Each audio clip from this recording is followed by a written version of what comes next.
We'll go ahead and call the meeting to order.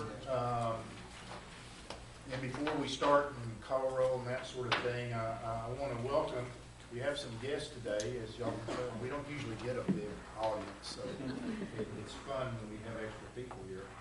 But we have this year's teamwork class joining us, and first of all, I want to welcome you, and we're going to hear about some of the things that you're doing this summer. But it is great to have you here, and we welcome you, and we look forward to hearing about the things you're doing. So welcome, and I wish that I could tell you that this is going to be exciting times for you for the next hour, but maybe not. But if you like this sort of thing, it might be. So, Mr. Coley, would you call the roll, please? Commissioner Anderson, you're here. Commissioner Cannell. Here. Commissioner Hamilton. Here. Commissioner Herbert. Here. Commissioner Robinson. Here.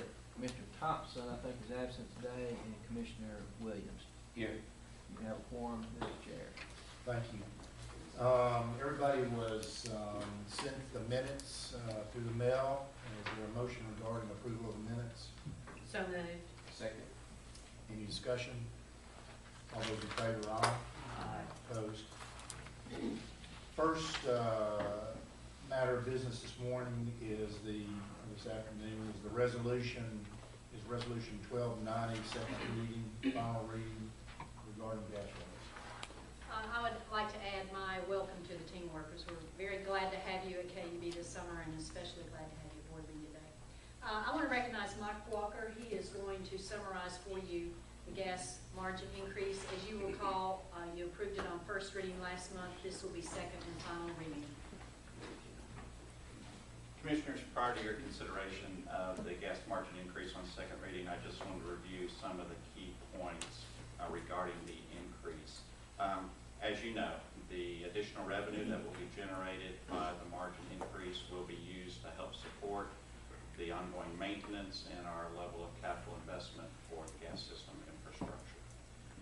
With respect to impact on customers, the margin increase will result in an additional, or will add $3 to every residential gas customer's average monthly bill. And as we have discussed, it will be applied only to the monthly customer charge. And we're doing it in a way, we're transitioning that customer charge that's currently only 6 months a year to being a charge every month of the year, and it'll be a level of $5.65. That translates to a total increase for a year of $36 or $3 on the average monthly bill. For the commercial and industrial gas customers, we'll be applying the increase to both their customer charges and their usage rates. And with respect to a dollar impact, that will vary depending upon an individual customer's level of usage. And we have been out and talking to our commercial and industrial customers, to larger ones, meeting with them, explaining the increase and the impact on their bills, and we've been doing that over the past month. And if adopted today on second reading by the board, it will show up on customer bills beginning in October. And that's just the high points. I'll be happy to answer any questions you might have regarding the increase. Questions? Is there a motion regarding resolution 1290? So moved. Second. Just for our guests at the teamwork class, what we're doing is that this is going to be a rate increase. Most of our resolutions that we take up here on the board, we just read one time and we vote on, and it's taken up, and then if we pass it, then that's all that happens. Because rate increases are so important to our customers, we do these on 2 readings. In other words, we don't just vote once and say, okay, it's done. We do it twice for a couple of reasons. We want to make sure we're doing the right thing. We give the community more time to come in and perhaps give input if they want to do that. So this is a increase in the gas rates that we charge our customers. We have had extensive, although this was a fairly short presentation, we've had extensive discussions about this with management and the board. Before this time, this is our second and final reading, so if we approve it at this meeting today, then it will go into effect. Is there anybody, normally we have so few people, I can tell if we have anybody that's, wants to comment. Is there anybody from the public that's here to comment? Okay. Any other discussion on this motion? Mr. Cole, will you call the roll, please? Call the roll. Commissioner Anderson, Aye. Commissioner Cannell, Aye. Commissioner Hamilton, Aye. Commissioner Herbert, Aye. Commissioner Robinson, Commissioner Williams, Aye. and Commissioner Thompson is absent. So resolution 1290 is passed on second reading. Great, thank you. Commissioners, I did have one other item I just wanted to mention to you. It's related to funding the FY14 budget. Last month, the board approved or authorized us to issue up to $50 million in gas and water system bonds. And one of the questions at the meeting last month was, when do you plan to sell them? And I remarked at the time, probably mid to late fall. Well, since last month, interest rates have begun to tick up, and they've actually increased about 50 basis points. So right now, we're planning to accelerate our timetable. I'll go to City Council sometime in the month of July, and we'll probably sell early to mid-August. So we're going to accelerate that. Since we're not meeting next month, I just want to go ahead and give you a heads up about that. Thank you. Great. Thanks. Any questions for Mark about that? Okay. Next, resolution 1296. We have one more item of official action. I'll recognize Eddie Black.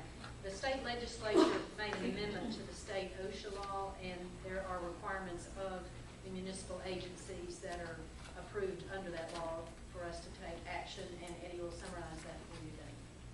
Commissioners, Resolution 1296 is the latest in a long history of updates that KUB has done to maintain compliance with TOSHA requirements for an occupational safety and health plan. As you'll see, these latest changes are very minor in nature and won't have much, if any, impact on the way we administer our plan. To give you a little bit of background on this, the Tennessee State Legislature in 1972 passed the TOSHA Act, which, among other things, required counties, municipalities, and other local governmental agencies to create a documented organizational safety and health plan and submit that to the state for approval by 1974. KUB complied with that through Board Resolution 506 in May of 1974 and operated on that for 30 years until 2004, when the act was amended and that new legislation required local governments to adopt a public sector program, in other words, a model plan. KUB made the necessary changes, submitted that for approval, and that's what we've been operating on for the last 9 years. That 2004 change did not require board approval from TOSHA. The last and most recent change here, earlier this year, was in 2013 in January. They updated their public sector program to add a discrimination section.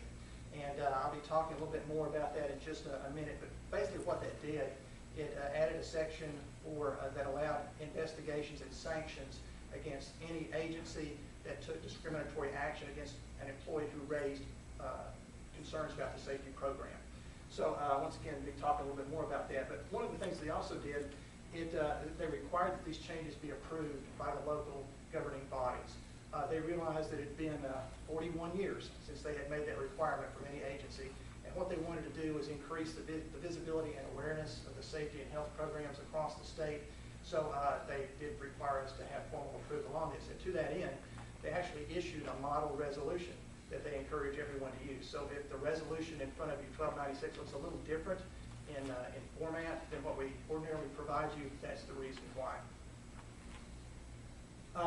The plan updates, as I said, are minimal. It actually restates with the exact same language something in Section 4 to the new Section 16, Section 4I. They lifted the language in that, restated in Section 16, that basically gives the employees the right to file a report to the State Commissioner of Labor and Workforce Development if they have concerns. So that's the same.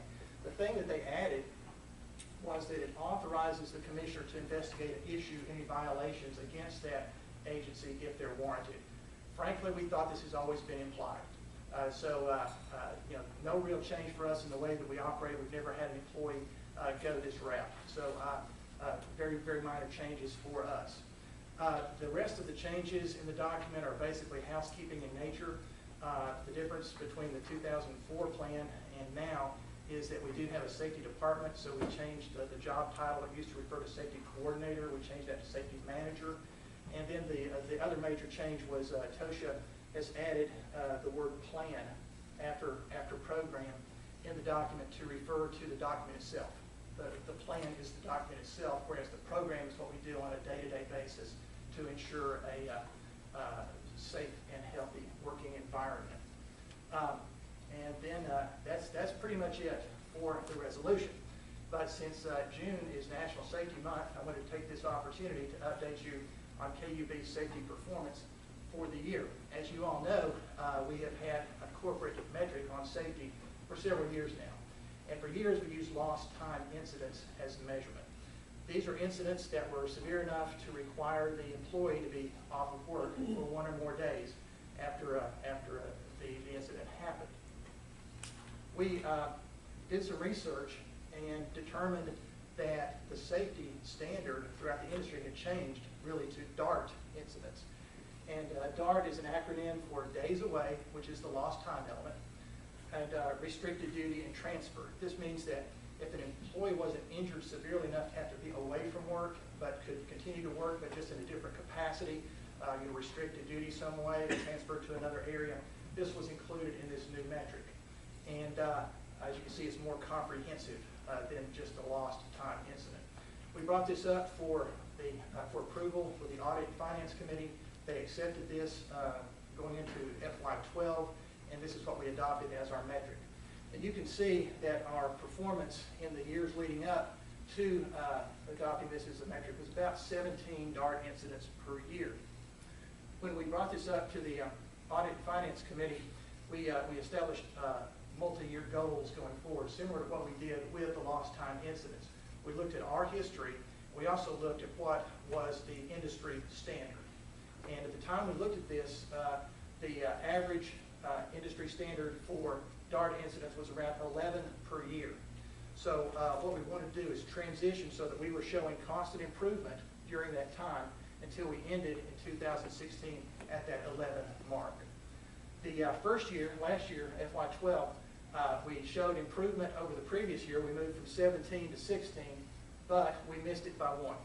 The target that we were trying to get to was 15 or less, and we had 16 DART incidents in FY12. Now this next slide is the one that makes every KUB employee in the room a little nervous, including myself, using the same way of thinking that you don't talk to a pitcher who's pitching a no-hitter. You don't want to jinx it. But we are now 11 months and 20 days to our current fiscal year. So I will go out on a limb and take the risk and talk about our safety performance this year. As you can see, we only had 8 DART incidents in FY12 with 10 days left to go against a target of 14. Luck is a factor. Let me go ahead and say that just up front.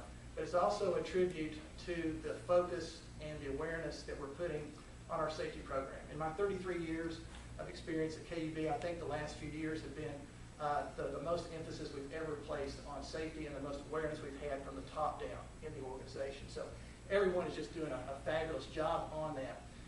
To give you an idea, let me give you a couple of examples. We noticed a few years back that a lot of our motor vehicle accidents were occurring as a result of backing up. People would run into stationary objects. So we instituted a practice so if a spotter was available, they were to be used anytime someone was backing up the vehicle.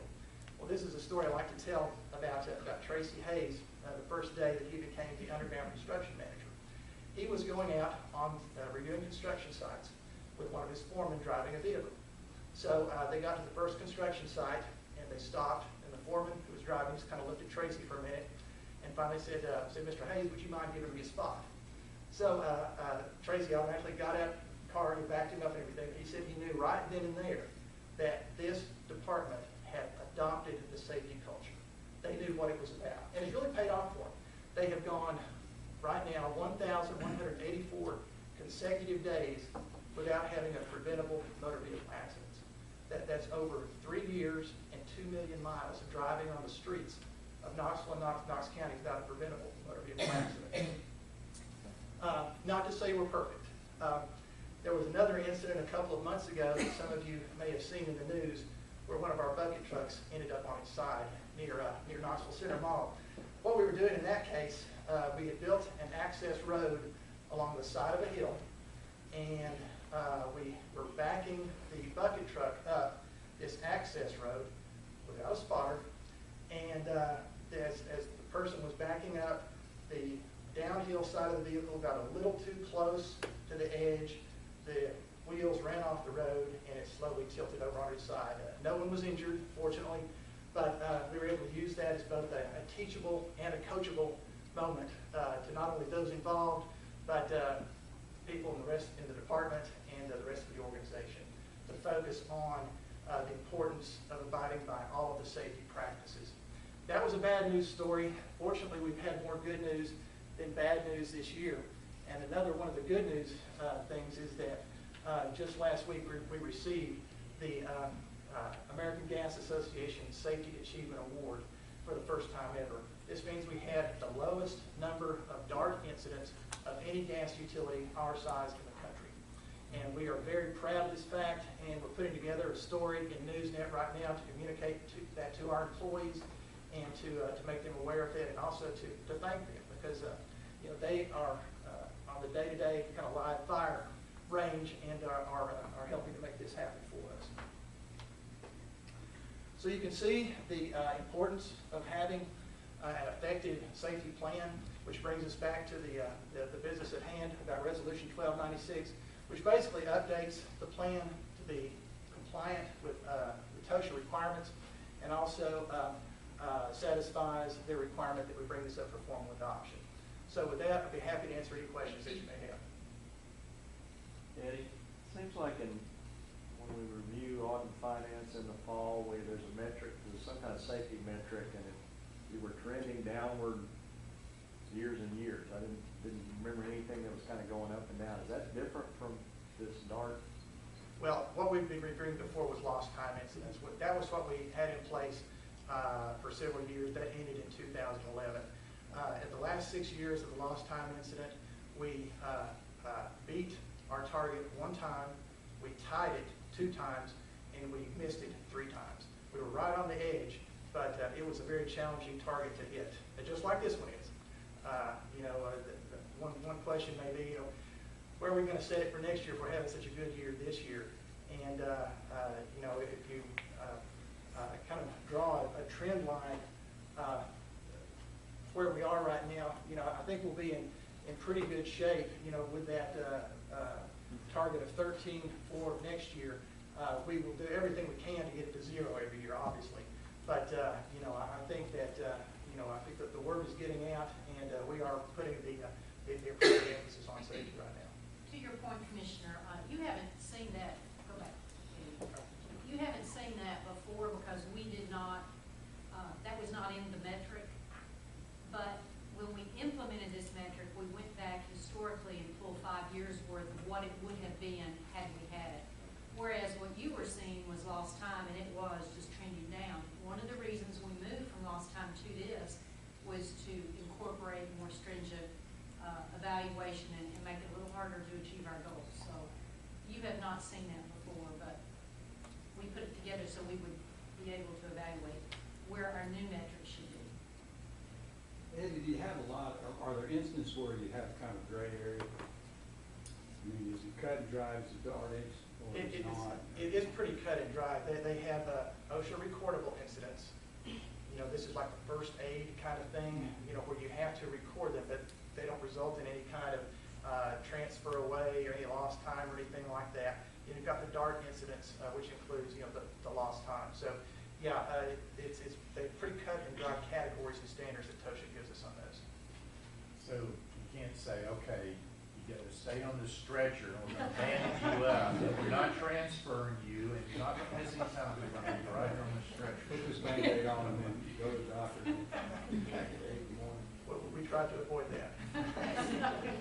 How about contractors? Are they exempt from any of these measurements and safety programs, or how do they factor in? Well, they need to abide by our safety policies when they're working on our site. But yes, they have their own metrics and their own requirements as far as that goes. They don't count this one? No, they do not. This is for employees only.